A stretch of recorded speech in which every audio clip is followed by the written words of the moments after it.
Hey everyone.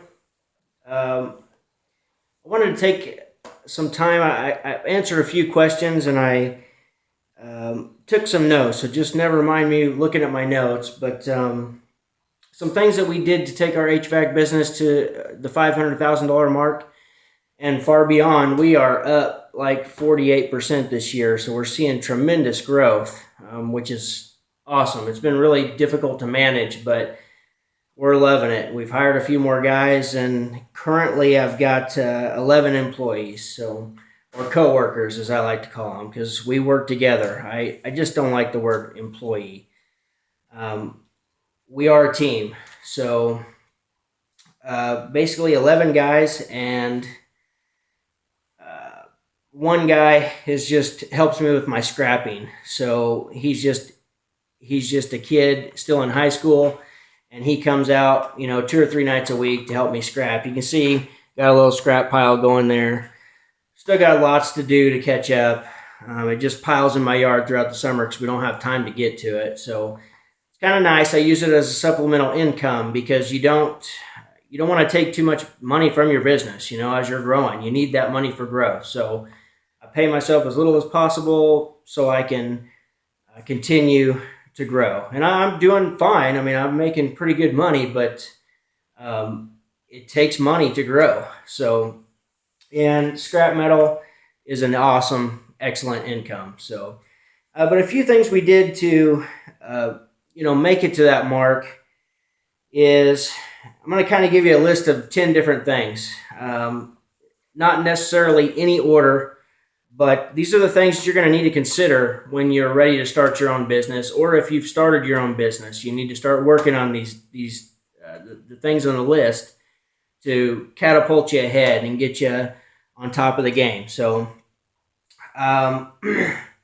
basically, the very first thing, and I made the huge mistake, is not having a relationship with a CPA or with a bookkeeper. So I knew how to fix heaters, furnaces and air conditioners, and I knew how to install them, but I did not know how to do my books. So that is the first thing you've got to go do. Unless you're used to being an accountant, um, it's very important that your books be right from the get-go. Otherwise, it'll get you in a lot of trouble and set you back, way back. So I've been through it.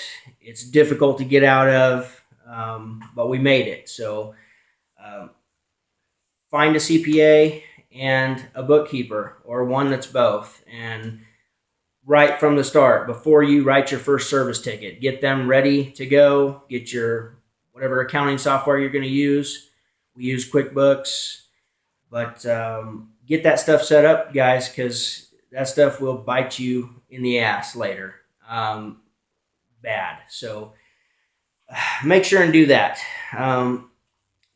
Number two, I got to decide if you're going to create a job for yourself or be a business owner. I created a job for myself, and if you think you work long hours now, and if you're currently working for somebody, you have no idea what it's going to be like when if you want your business to grow, you've got to take care of your customers, and that pretty much means you're married to the business. Anytime the phone rings, you got to jump. So, because otherwise people will just call someone else and you lost a customer. So if you want to grow and you want to have success, you've got to go do the work anytime it's needed. That's very difficult. But, you know, starting with very little capital, I started with $10,000, a loan from my father. I had to get a cosigner on a van, my first van. So it is possible. You can do it. I believe you can do it. You just have to believe in yourself. So that's that's a really important thing, though. Is if you're this is a big subject. I could go on and on about it, and we'll talk about it later. But starting with little capital probably means you're going to be working in the business instead of on the business, and it can be very difficult to grow and do all the things that you need to do to get you to the next level when you're too busy being busy. So that's something to consider. Credit is a very extremely important thing. Like I said, I borrowed money, had to have a cosigner to get my first van. Things would have been a lot easier if I would have had good credit. A couple years into the business, made the decision to straighten my credit up, and I did. And it takes about 2 years. If your credit's not good for any reason, we had filed bankruptcy on my house, and bankruptcy still haunts me, and my credit's excellent now. So it's just we did what we had to do, but I would work on getting my credit straight before I decided to go out on my own. You're going to need it. You're going to need it for purchases. You may need some extra capital. Hopefully you start with some capital. You may need to go borrow it if you don't have family or friends or relatives that will help you out. So make sure your credit's in check. Then I got just physical conditioning. I mean, I've always worked hard for everyone else that I ever worked for, but nothing prepared me for the physical and mental exhaustion that I went through building the business. I would get home late Saturday evening, and there was a few Sundays that I couldn't physically go do a call. I'd sit down, and just within a couple of minutes, my bones hurt. I mean, I had worked so hard that week, and but that's what it took. I totally believe that's why we grew, is because I made the sacrifice, and when somebody called, I jumped on it. So it's good to be in somewhat good physical condition. It's going to help you mentally, and it's going to help you get through your day. So consider it at least. Flat rate pricing. I know I'll get into this later in later videos, but you need, everybody. Chances are the top 5 companies in your area are using flat rate pricing, and you need to be too.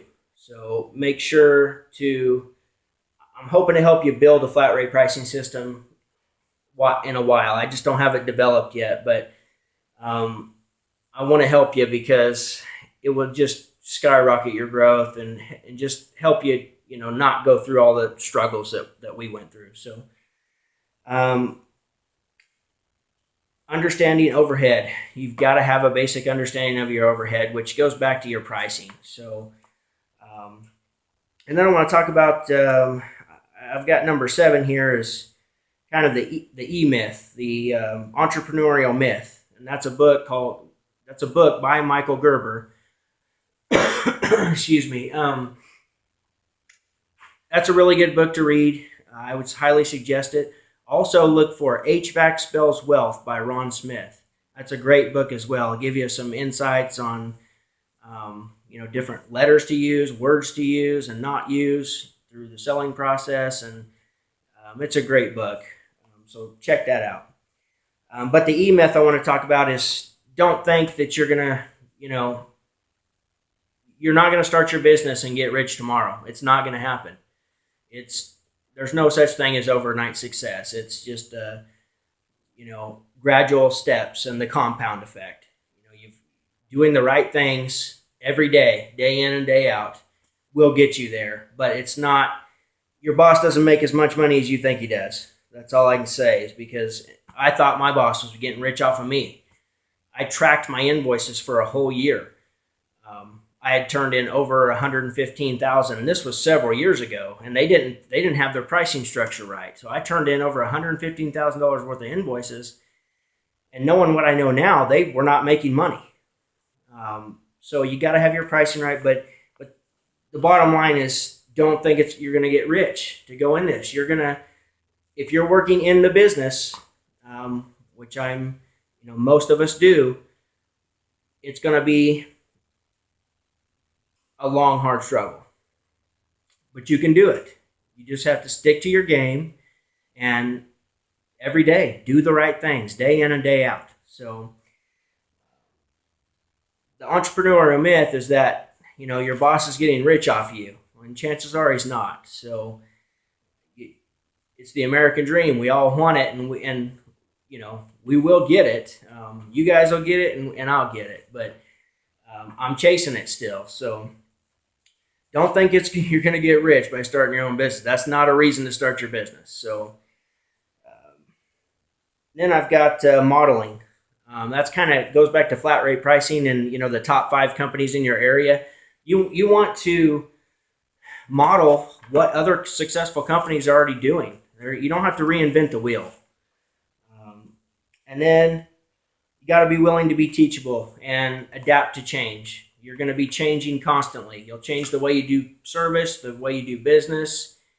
Your processes will change. Everything will change. New people will come into your organization that will bring new things to the table. You've got to be willing to change. You got to be willing to be teachable. You can't think that you know everything and you've got it right, because believe me, you don't. So, but you can't resist change. You've got to embrace it. And you've got to market. You got to let people know that you're here, that you're available for service. So,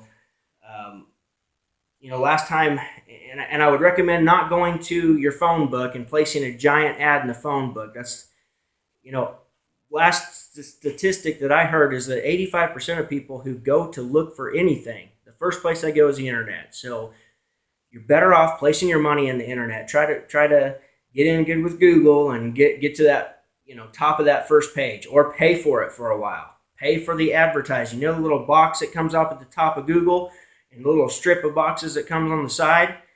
Those are paid ads. Pay for it. Get on there so people can see you and make your phone ring. So I kind of opened a lot of can of worms as far as further discussions, but hope you enjoyed it, and go make some money. Thank you.